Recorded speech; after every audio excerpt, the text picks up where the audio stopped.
దవాఖానాలు పేద ప్రజలకు బస్తీల్లో ఉండే ప్రజల్ని సుస్థి నయం చేసే విధంగా చాలా బాగా పనిచేయడం జరిగింది.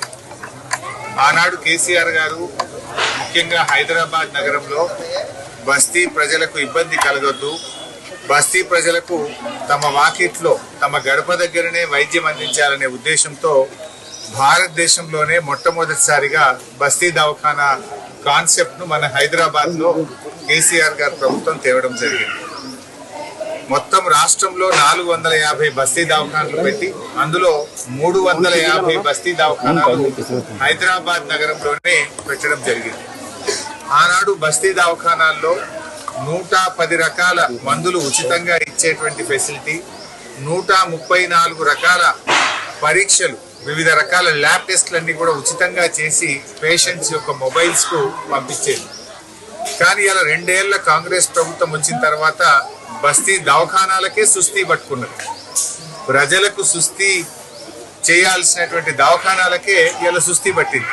ఎందుకు అంటే ఇప్పుడే నేను షేర్లింగంపల్లి నియోజకవర్గంలో లింగంపల్లి బస్తీ దవాఖానా సందర్శించాను. అక్కడున్న డాక్టర్ గారిని పలకరిస్తే నాకు 3 నెలల నుంచి జీతం రాలేదు అన్నారు. అక్కడున్నే స్టాఫ్ నర్స్ దేవమ్మను పలకరిస్తే నాకు 5 నెలల నుంచి జీతం రాలేదు సార్ అన్నారు. అక్కడ పనిచేసేటువంటి 4th క్లాస్ ఎంప్లాయీ ఆ అమ్మాయిని పలకరిస్తే ఆ అమ్మాయి నాకు 6 నెలలు అయింది సార్ జీతం రాక అంటుంది. మరి అక్కడ పనిచేసే సిబ్బందికి 5 నెలలు 6 నెలల నుంచి జీతాలు రాకపోతే వాళ్ళు ప్రజలకేం వైద్యం చేస్తారు? వాళ్ళ కడుపులోనే నొప్పి ఉన్నది జీతం రాక. మరి పేదల కడుపుల నొప్పిని ఎట్లా వాళ్ళు న్యాయం చేయగలుగుతారు? అంటే రేవంత్ రెడ్డి ప్రభుత్వం చెప్పేదేమో ఒకటి, చేసేది ఒకటి. చెప్పడం ఏం చెప్తున్నారు? 1వ తారీఖుకే అందరికి జీతం ఇస్తున్నాం అన్నారు.